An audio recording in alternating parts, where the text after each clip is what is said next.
नमस्कार मित्रांनो, रामकृष्ण हरी. मानव जीवनात आपल्याला नेहमी आपले कोण हा प्रश्न पडतो.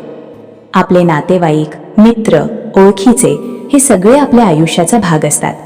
पण संकटाच्या वेळी, दुःखाच्या क्षणी किंवा आत्मिक शोधाच्या प्रवासात खरे सोयरे कोण असतात हा प्रश्न अधिक गहन होतो. संतांच्या दृष्टीने खरे नाते हे रक्ताच्या नात्याने नाही तर भक्तीच्या नात्याने तयार होतं. जो देवाची आठवण ठेवतो, जो विठोबाच्या चरणाशी जोडलेला आहे, तोच खरा आपला असतो. कारण अशा लोकांच्या सहवासात आपलं मन शुद्ध होतं, विचार बदलतात आणि जीवनाला दिशा मिळते. आजच्या जगात आपण अनेक लोकांशी जोडलेलो असतो, पण त्या नात्यांमध्ये आध्यात्मिकता नसते, त्यामुळे मन रिकामं वाटतं.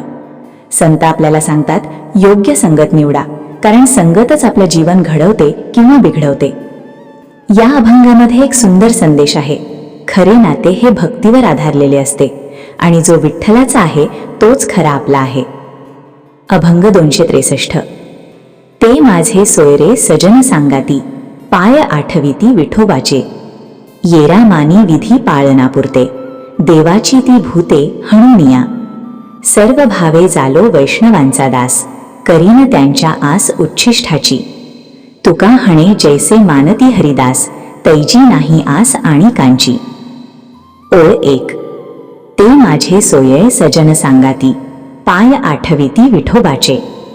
या ओळीत संत अत्यंत सुंदर आणि हृदयस्पर्शी विचार मांडतात. सोयरे सजन सांगाती म्हणजे आपले नातेवाईक, मित्र, सोबती जे आपल्या जीवनात आपल्या सोबत असतात. पण संत सांगतात की खरे सोयरे तेच आहेत जे विठोबाचे पाय आठवितात, म्हणजेच जे सतत देवाची आठवण ठेवतात. सामान्यतः आपण आपल्या नात्यांची व्याख्या रक्ताच्या नात्याने करतो. आई वडील, भाऊ बहीण, मित्र हे सगळे आपले वाटतात. पण संतांचा दृष्टिकोन वेगळा आहे. त्यांच्यासाठी खरे नाते हे आत्मिक असते. जे लोक आपल्याला देवाच्या मार्गावर नेतात, जे आपल्याला चांगल्या विचारांकडे वळवतात, तेच खरे आपले असतात. पाय आठविती विठोबाचे याचा अर्थ फक्त नाव जपणे नाही, तर मनाने, विचाराने आणि आचरणाने देवाशी जोडलेले असणे. अशा लोकांच्या सहवासात आपल्यालाही देवाची आठवण होते. त्यांची संगत आपल्याला शांतता देते, सकारात्मकता देते. आजच्या काळात आपण अनेक लोकांशी जोडलेलो असतो, पण त्या नात्यांमध्ये स्वार्थ, अपेक्षा आणि ताण असतो.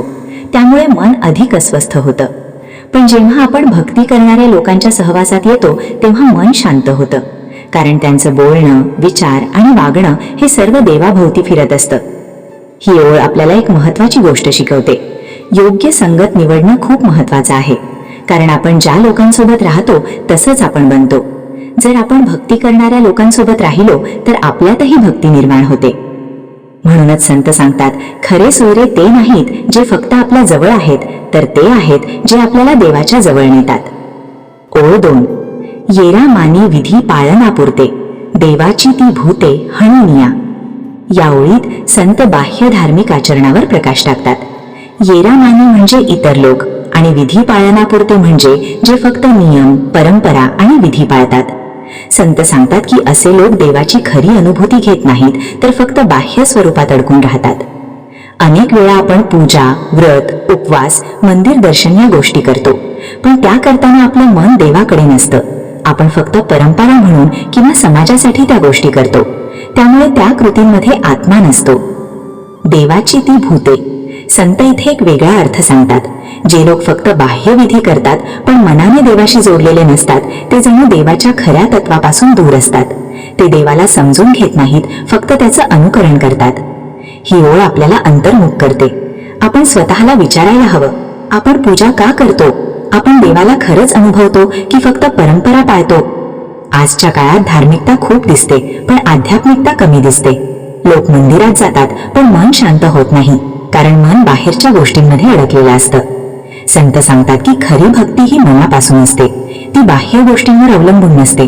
जर मन शुद्ध असेल तर साधी प्रार्थनाही देवापर्यंत पोहोचते. ही ओळ आपल्याला सांगते, फक्त विधी करून उपयोग नाही, त्यामागची भावना महत्वाची आहे. ओळ 3.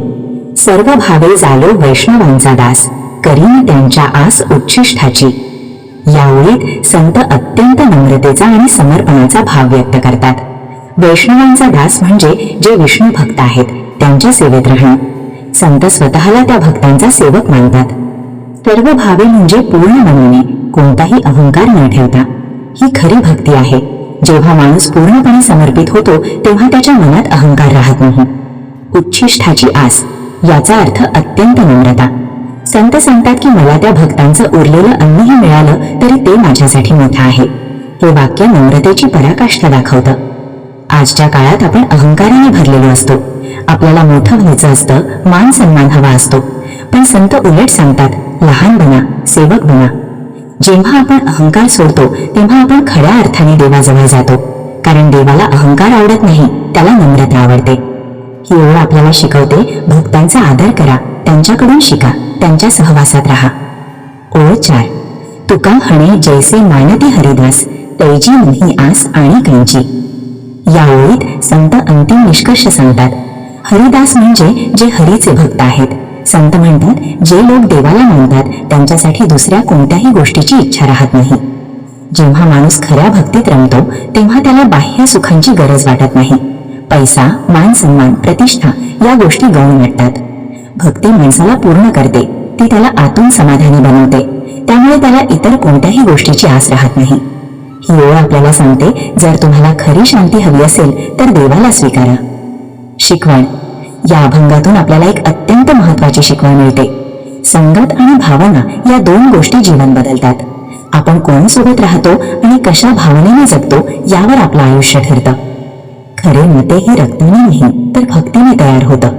जे लोक आपल्याला देवाच्या मार्गावर नेतात तेच खरे आपले असतात. त्यामुळे आपली संगत योग्य असणं अत्यंत गरजेचं आहे. दुसरी महत्वाची गोष्ट म्हणजे फक्त बाह्यविधी करून उपयोग नाही. जर मन शुद्ध नसेल तर पूजा व्यर्थ आहे. त्यामुळे प्रत्येक कृती मनापासून केली पाहिजे. तिसरी गोष्ट नम्रता. संत आपल्याला शिकवतात की अहंकार सोडा, सेवक बना, कारण नम्रतेतच खरा आनंद आहे. मित्रांनो, जीवनात खूप लोक भेटतात, खूप नाती जुळतात, पण खरे सोयरे तेच असतात जे आपल्याला देवाच्या जवळ नेतात, जे आपल्या मनाला शांतता देतात, जे आपल्याला योग्य मार्ग दाखवतात. भक्ती ही फक्त शब्द नाही, ती अनुभव आहे. ती आपल्या आत घडणारी प्रक्रिया आहे. जेव्हा आपण योग्य संगत निवडतो, नम्रता स्वीकारतो आणि मनापासून देवाला आठवतो तेव्हा जीवन बदलायला लागतं. चला, आजपासून एक निर्णय घेऊया.